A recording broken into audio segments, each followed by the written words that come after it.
right, hello friends. Welcome to Armor Up Your Immune System. We are in class number 3 today. Get that going there, perfect. So, class number 1, we talked about the germs and how just being around germs doesn't make you sick. Class number 2, we discussed how to let your body express itself when you do get sick. Because if you suppress the symptoms, sometimes you get sick longer. And we discussed in class number 2 that the symptoms in your body, just like a smoke detector, might be really annoying when you hear them, but they are there for a reason. Dr. Larry mentions that symptoms, even though they're annoying, they're actually not the problem. They're the solution to the problem. So we talked about expressing your fever, expressing your cough rather than suppressing them, because in the example of the flu epidemic of 1917 to 1918, that the biggest survival rates were those not only under chiropractic care, but those who didn't use fever reducers and cough suppressants. And as a result, they got healthier from it because they completed the whole cycle of a healthy immune response.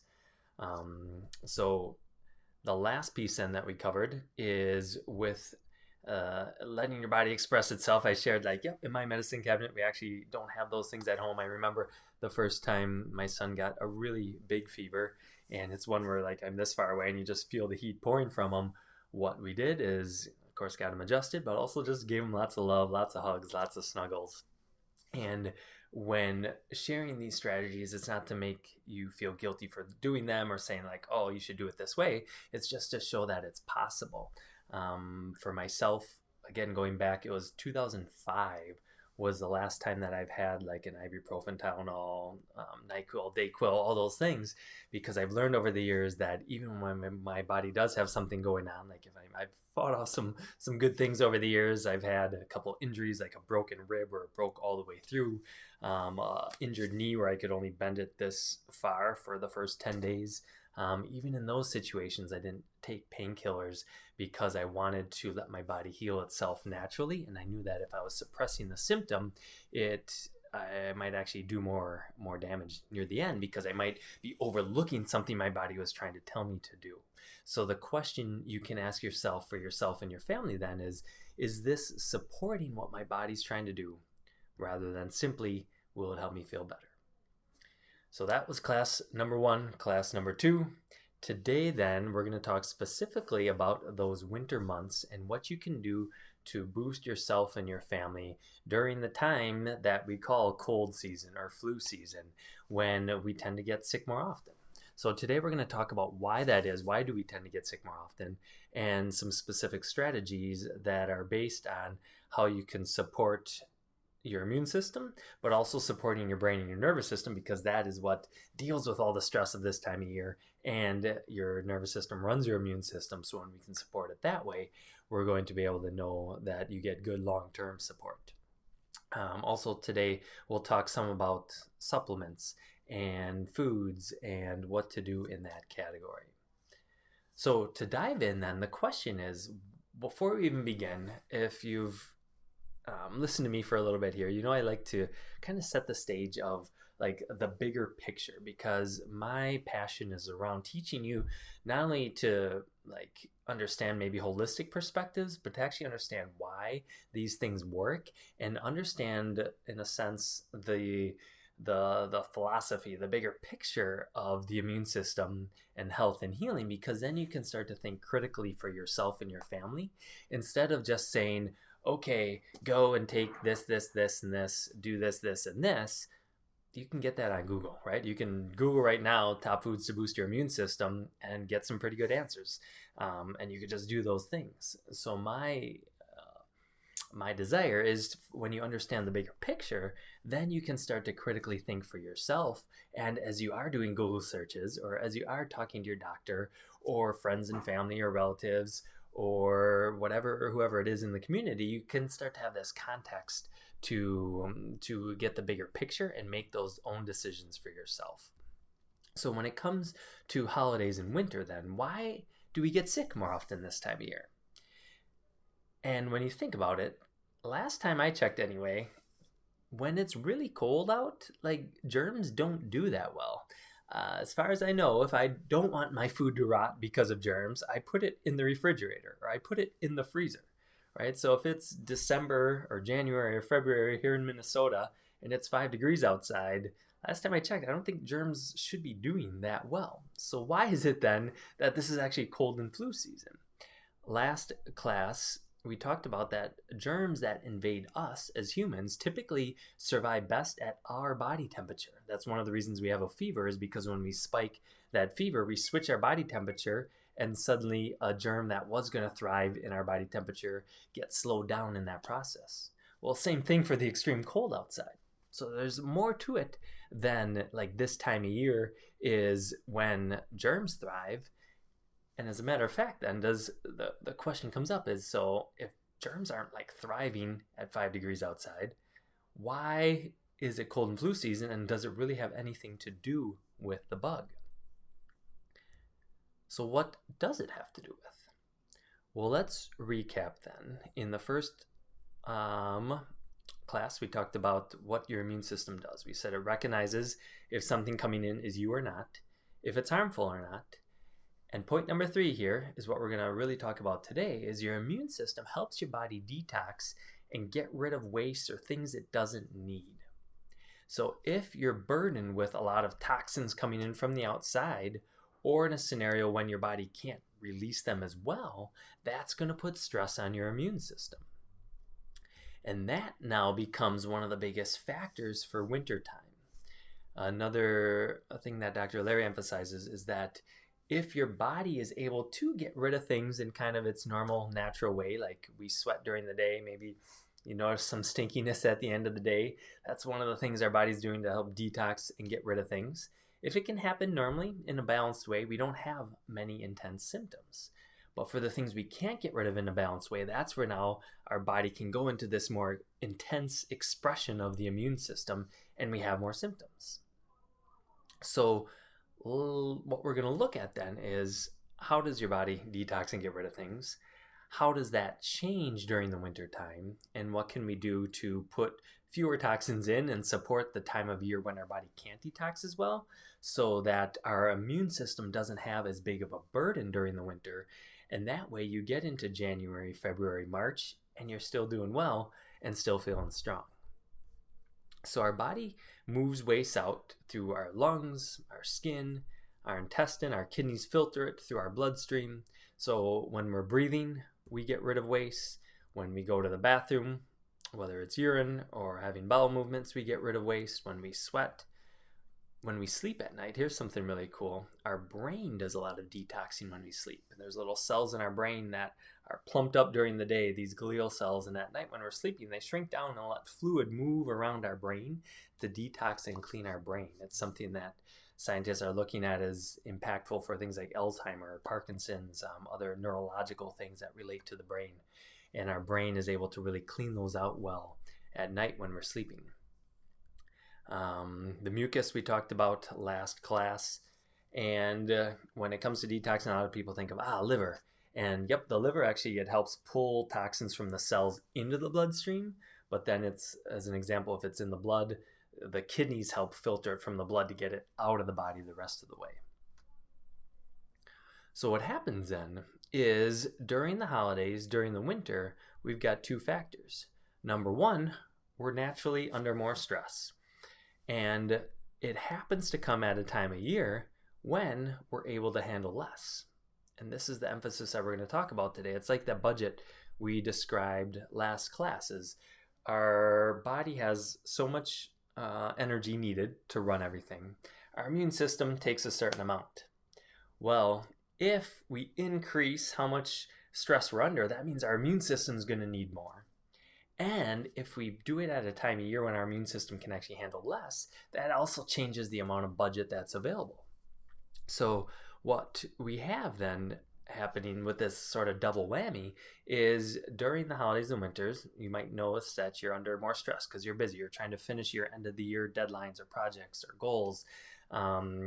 Obviously, we don't eat the same foods. We tend to be a little more lenient on what foods we're eating. I know myself, when I'm at a family member's, I'm give myself permission to eat whatever the heck I want to eat during the holidays. Sleep can change. We might be hosting people, so we have more stress at home, or feeling like I got to clean the house up to make it look good. Maybe you're traveling. Maybe you're sleeping in because you ate a lot last night and now you're not moving as well. I know my movement patterns definitely change in the winter. And the simple fact of the coldness, as far as impacting our immune system, is our body spending energy staying warm that it didn't have to do during the summertime. So that changes our budget as well. We're able to deal with less than during the winter because of the natural rhythms of nature. If you think of wintertime, everything starts to slow down, right? Especially in Minnesota, the days get quite a bit shorter. We have less energy available. Looking at like the plants, they shed their leaves, they turn brown, they kind of go into their dormant period. Animals like bears, right? They eat a whole bunch all fall and then they sleep all winter. Everything slows down during the winter. It's a natural rhythm of nature, and it's something that in our society can be easy to overlook because we have the ability to turn on a light anytime we want it. We have maybe a work deadline that at the end of the year they say, hey, you got to hit your quota for the year, so push as hard as you can. And it's easy to start to overlook these natural rhythms of nature. And at wintertime, when everything is slowing down, that means our body is slowing down too. When we have shorter days with less sun, that's less like energy available in a sense in our external environment that we can take in to handle these things. So the double the concern here, as I said, coming from two areas, is we're increasing stress during a time of year when our body has less energy to get rid of it. And we know that stress alone is a big impact of the nervous system. This study found that just during, if they took college students during a 3-day test period, that stress of their exams dropped the different immune cells in their body. And long term, through this study here, you can see the link down below, reviewing 300 different studies on stress, they found that whether it was a few days like those students or months or years, basically all aspects of immunity went downhill. So chronic stress can really have a big impact on the immune system long term, but so can short-term stress.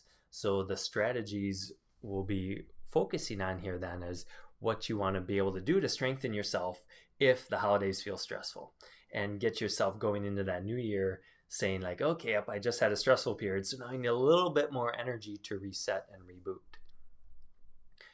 So we're going to talk about then two things of how you can help your body and your brain handle stress better to help your immune system handle stress better. Number one is what emotions can slow your body down. Often when we talk about the immune system, it's easy to jump into the physical realm of I didn't get sleep, or I wasn't exercising, or I ate poorly, and overlook the emotional state the body can have.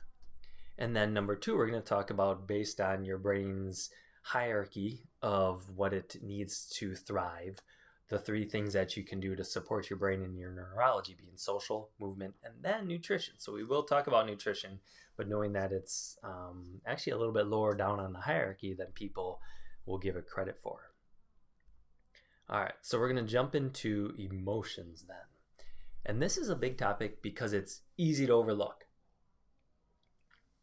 But we know, especially in the realms of like energy medicine and quantum physics and some of these categories of science that have been around for a while and they're getting more and more and more credit, is that our bodies are more than just our physical self that we see on the outside.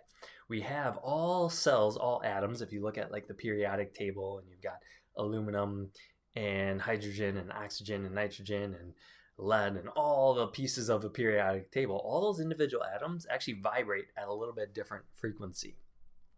So as a human being, we also have a vibrational state that impacts our health.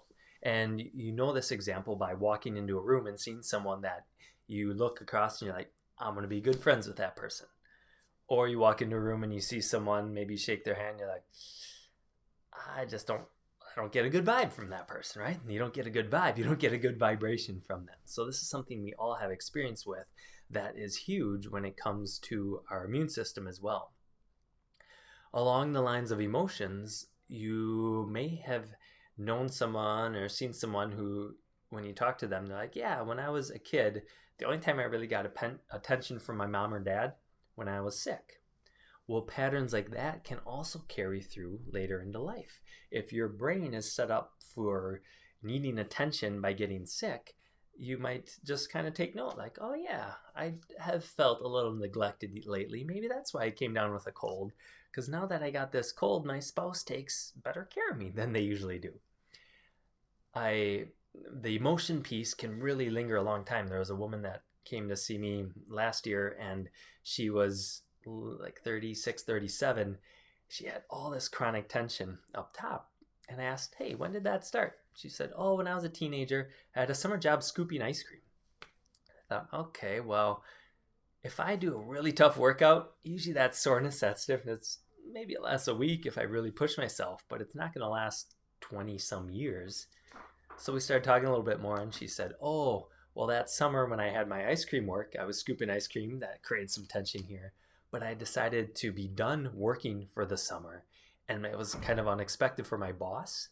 And he reamed me out in front of some friends that were there, other coworkers, some of the customers. And he was yelling at me, saying some mean things. And I realized, that is the emotional piece that made it stick. It got stuck in the body. And so there, now we are 20, 25 years later, and her body was still holding on to that emotional stress, and that was stuck in her body for that long. So emotional patterns that affect our immune system can get stuck in our body as well. The theme with this then is looking at yourself and looking at how busy you've been, how much you have going on. Are there things you're almost like hoping will happen?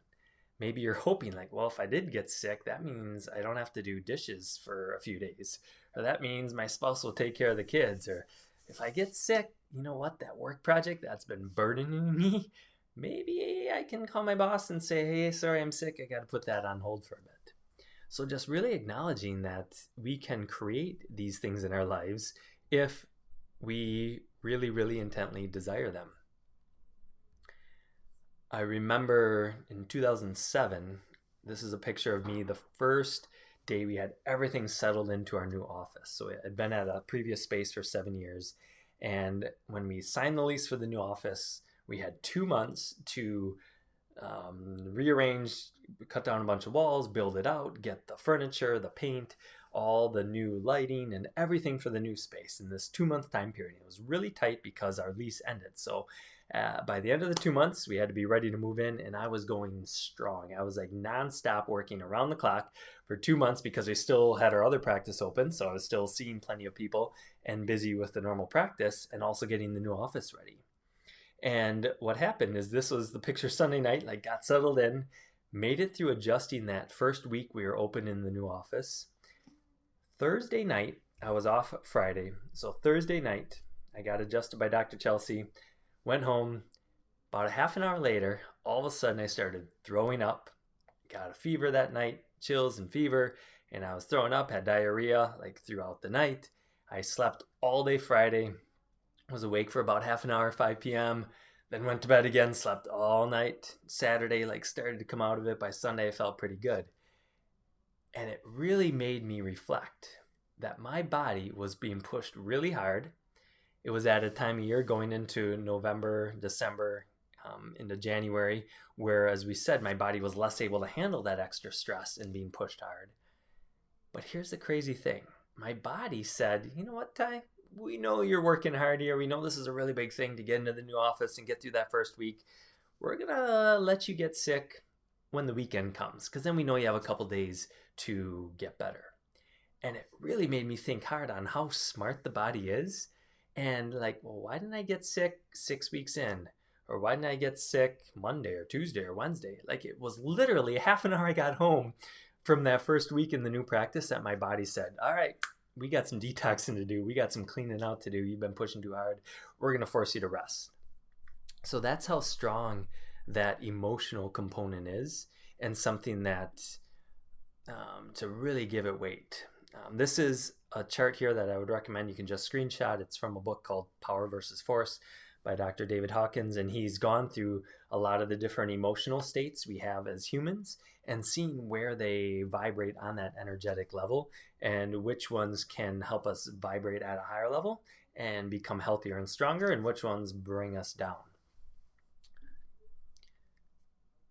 The other piece then when it comes to feelings is we've got this piece, and we'll go into the next part. There's a book called Feelings Buried Alive, Never Die. And it's something we actually reference in our office. We have a little booklet. Sometimes you might notice where Dr. Chelsea and I are peeking in when we're adjusting you if we see a certain pattern. But basically it talks about what emotions create different responses in the body. So for example, when you look through this booklet, it says if you come down with a cold, here's some things emotionally that might be going on. You might have not feeling the best towards someone. Confusion. Two of my sister-in-laws that are acupuncturists, whenever someone in the family gets a cold, they always say, hey, what are you confused about? Or simply having the belief that, yep, it's wintertime and I get sick in the wintertime. For flu, maybe being scared of something or believing that the worst is going to happen to you, or just having a negative feeling sometimes can create a flu in our body. And for the immune system as a whole, and here too, if you want to screenshot these and reference back to them, I definitely find that will be easiest to have them as an ongoing reference. If you're feeling that things are out of your control, or like, there's just no use trying, or I'm not enough, those feelings can weaken our immune system. So use these to reflect for yourself and know that even part of this webinar series is helping you feel more empowered and more that you can have control over your body and your health and your vitality, that alone is going to strengthen your immune system. All right. So as we wrap up the emotional part then, is a mentor of mine years ago, he talked about having something called Mind Guard. And he's like, I watch very carefully the thoughts floating around in my mind, and I watch very carefully the thoughts I let into my mind in the first place. So something here is when you're going to bed at night, as an example, don't watch the news before bed. Most of the time, picture how the news impacts your physiology. Do you feel like awesome and ready to help a lot of people, or do you feel kind of sad or depressed in that lower vibrational level? Because a lot of times the news has some sort of spin to things to help capture our attention because it's something negative. In our brain, when we're going to sleep at night, the subconscious part, it's called theta, the brain waves there are becoming really active, and whatever we're thinking about during that time sinks deeper into our neurology and affects us going forward. So instead, I like to do like a guided meditation, either when I'm falling asleep or when I wake up in the morning, and something in a more positive realm that helps bring my emotional level, my vibrational level to a higher peace. So I then can bring that out into the world and help my body feel stronger as a result. So the theme here and the emotional level is that our emotions can create the state in our body. And if you're finding yourself just wearing thin, you might find like, all right, let's check in. Is my emotional state going to make me slow down? And what can we do to slow down before we need to? All right, then the second theme is saying, what about on that physical level? What about our neurology and our brain? What does it physically need to be healthy as well, aside from the emotional component? So Dr. Michael Hall teaches these 3 priorities for the brain in order. Number 1 is a social realm, social connection. Number 2 is movement. And number 3 is nutrition. So yes, nutrition is important, but we're going to go into social and movement before that. What, again, a reference down below here is they found that an immune response could be most weakened by people having a combination of loneliness and small social networks. And I will say here too, like small social network can be okay if you have some good close connections. My own personality is I tend to like go deeper in relationship with a smaller group of people rather than being real in the extroverted realm of just needing to be around people all the time. So not necessarily small is bad, but as long as you're deep and close, that affects people as well. a lot of our brain is wired to communicate. When we're talking, we're having all these fine motor movements of our mouth and our tongue and our face, as well as our hands, especially when I'm giving a presentation like this. I like to use my hands a lot. And all these fine motor movements do a ton to stimulate our brain to keep it wired in a healthy state. So during the winter time, it can be easy to lose some of that social connection. We're not naturally out going to the lake or the parks, or going to the cabin, or things that we might naturally be around more people. So it's important to still make a conscious effort in the wintertime to build those social bonds and those social connections. Maybe it's doing a video call, FaceTime call. Maybe it's inviting a friend out for coffee, getting together with another family and letting your kids play together. All right, so number one, make sure you're getting social connection. Number two, movement. And this BBC study found that if you're active, you can cut your risk by a cold by 50%. And if you do get a cold, your symptoms are going to be quite a bit less, 41% less. The nice thing with this too, they found that just 20 minutes, as long as you can be intensive enough to break a sweat, because it helps stimulate cells in your body that immune cells. And then too, breaking a sweat, as we talked about, is one of the ways the body detoxes to get rid of things. If we go to the summertime, we can maybe go for a little walk outside and we're sweating because it's hot enough out. In the wintertime, we don't have that natural ability. Myself, I like to do more gym workouts in the winter, and part of that is because they have a steam room and I get to do some really good sweating afterwards. When you are doing movement outside, one thing that in Chinese medicine, they talk about the wind gates. It's the back of our neck and our low back. If those are exposed and wind or cold air is moving through those, that can create a chill and sap our energy easier than other parts of our body. So covering those areas up, using scarves, using hoods, tucking in your shirt is super important. So I know when I was a kid, my mom always said, like, you have to wear a hat, because you lose a lot of heat through your head. And as I've learned things such as this, it's like, okay, yeah, hat's good, but you got to make sure your neck's covered and your low back's covered and like kind of sealed up there. That goes a really long way in protecting your body to keep your immune system strong during the winter. The other thing in the winter, because we tend to be inside more, is if there's any way you can get outside a little bit in the morning, that sunlight, when it hits our eyes, signals certain receptors in our eyes and our brain to make things later in the day. It helps us with serotonin and dopamine, which are feel-good chemicals. When we feel good, we're more likely to want to socialize with others. And it also helps us make melatonin to sleep better at night. All right, the last piece then, as we are wrapping up class 3, is nutrition. So shorter days mean less energy available, and one theme here is that you can eat less.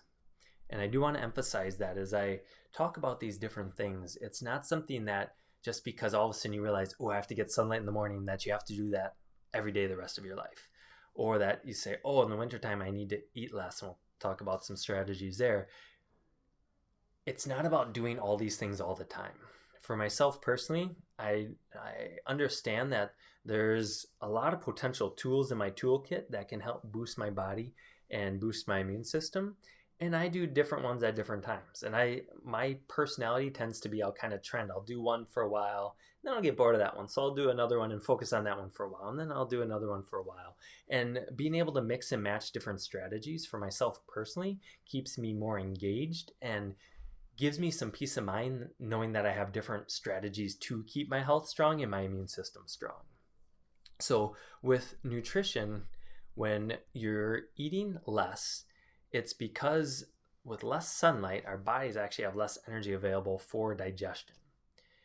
When we have less energy for digestion, the other piece we talked some, I believe it was class 1, is making sure you're eating food that's warm and cooked.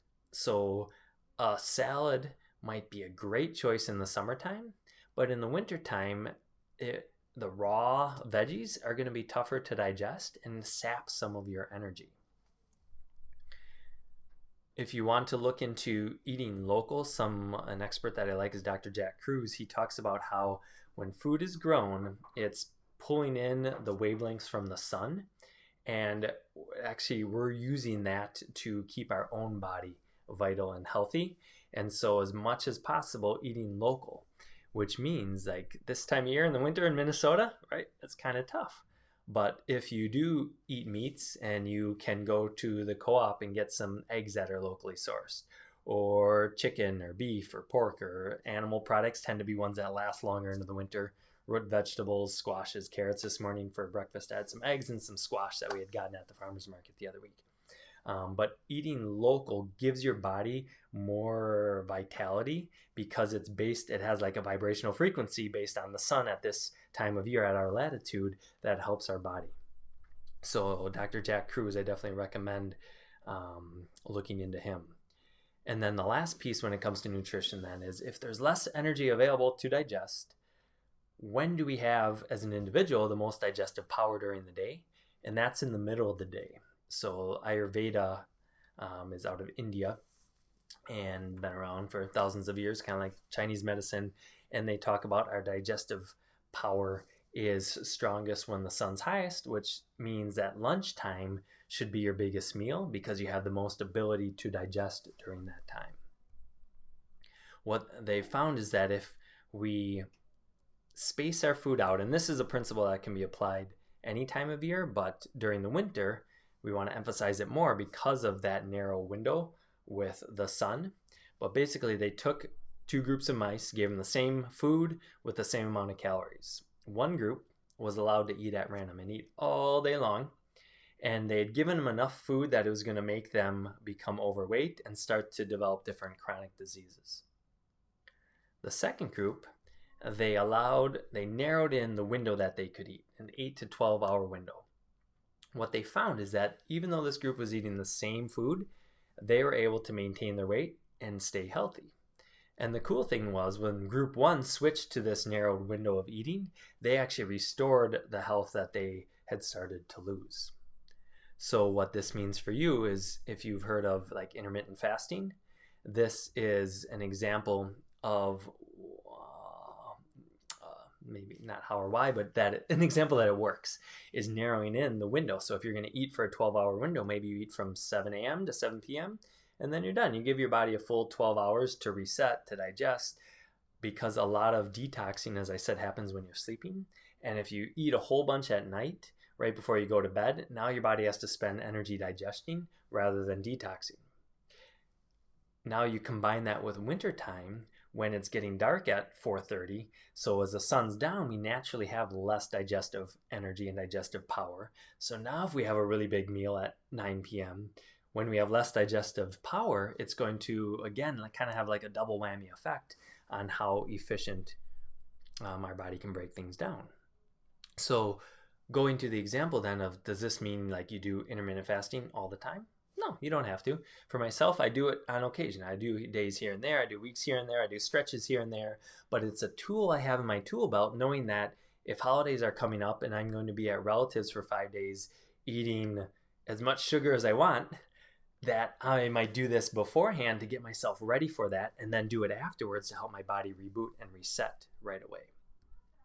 There's a great TEDx talk where this study was out of that you can Google there, Health Lies in Healthy Circadian Habits. So feel free to take a look at that if you like more. Wrapping up then with nutrition is a lot of people ask, okay, so how about supplements? Like what should I take? And there's two rules of thumb here. One is different people like different kinds. So we'll talk about that. And number two is get a whole food supplement. So what do I mean by those things? Well, when it comes to nutrition, for example, we refer out to different practitioners that do different testing. And one couple was seeing this practitioner and they said, we both need adrenal support. However, they tested for different ones. And when they were taking those adrenal supplements, they had really good energy and they felt good. One day, one of the couple ran out, so they took their spouses. And even though it was still adrenal support, their body didn't like it. It didn't get any energy from it because they tested they needed different things. So as an example, maybe you're low on vitamin D, and it might not mean that any vitamin D supplement is going to be good for your body. So if you need any resources there, definitely reach out and let me know. Happy to provide those. There are certain vitamins that are listed here, A, C, D, E. We've heard a lot about those. We've heard a lot about zinc. And then selenium is a big antioxidant that have been found. If you are deficient in one of those, you're going to become more immune deficient as well. So when you are then looking to take a supplement, I said the second piece is to take a whole food supplement. What this quote here says is, if it's best to take a vitamin or mineral supplement that has a bigger variety of nutrients and trace minerals found in a natural base. What that means is, instead of taking vitamin D in one and vitamin C all by itself and vitamin A all by itself, when you take vitamins isolated, they can actually, as it says here, have like deplete your body of other minerals or prevent your body from absorbing another one. What I really recommend then is, if you're taking a supplement to get those things, is to get a whole food supplement. In our house, we take a lot of Standard Process is the brand. There's Innate Choice is another brand that I was familiar with as a student in chiropractic school, followed them over the years.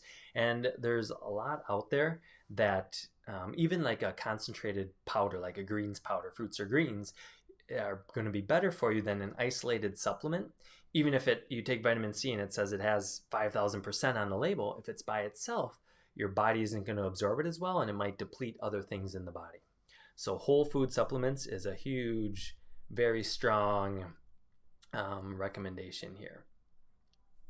And then the last piece before we summarize things is, people also come to me sometimes with questions of, what about this magic juice that you can get only at the heart of the Amazon, and it's supposed to be like the best juice for your health out of all?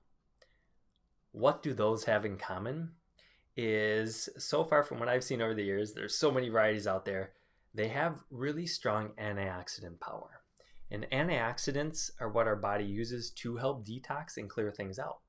So going back to the beginning here, if in the wintertime we're eating more junk food, we're under more stress, we're not getting as much sleep, all those things cause more stress on our cells and cause these things called free radicals to build up. Antioxidants are what our body does to clean those out. They're like the cleaning person that comes in to just flush them out and clear them out of the system. So if we have more of those in our body, we naturally need more antioxidants to help clear them out and prevent them from building up and needing our immune system to do a big detox by getting us sick. So if we have a variety of antioxidants, that is going to help. They come from magic elixirs, of course, those juices, but they really, like fruits and veggies, are by far like the strongest variety, strongest concentration of antioxidants. So the biggest thing there, and you might have heard this before, is get different colors, get different varieties. So maybe for orange you have a sweet potato and you have a squash, and it's coming from different plants. Berries are really strong in antioxidants, and some of those things might not be seasonal, but they're giving your body at least some antioxidants to flush out the waste. So myself personally, I don't have any like magic or like this amazing fruit drink that I drink every day. I just like to get a variety of fruits and veggies to give my body a variety of antioxidants. All right, so as we wrap up then, the summary of these 3 classes. Number 1 is, you're the biggest factor if you get sick, not just being around the bug. If you do get sick, let your body express itself. It's going to let that cycle go through all the way. Myself, I'm a big golfer. If I were to take a lesson with my golf coach and he were to teach me something really good, and I step up and I'm about to take my first swing, and he says, "Oh, sorry, Ty, we're done for today. I'll see you next week." If I'm never actually allowed to swing, I'm not going to get any better at it. So same for your immune system. If it's never allowed to go through the complete cycle, it's not going to get better at things. So that's why letting your body express itself, getting through that complete cycle, allows it to get stronger and stronger. And then, as we talked about today, helping and acknowledging that there is an emotional component to your brain, and it helps it handle stress better. So look for those and ask yourself, hey, do I need to slow down maybe a little bit earlier than I realize?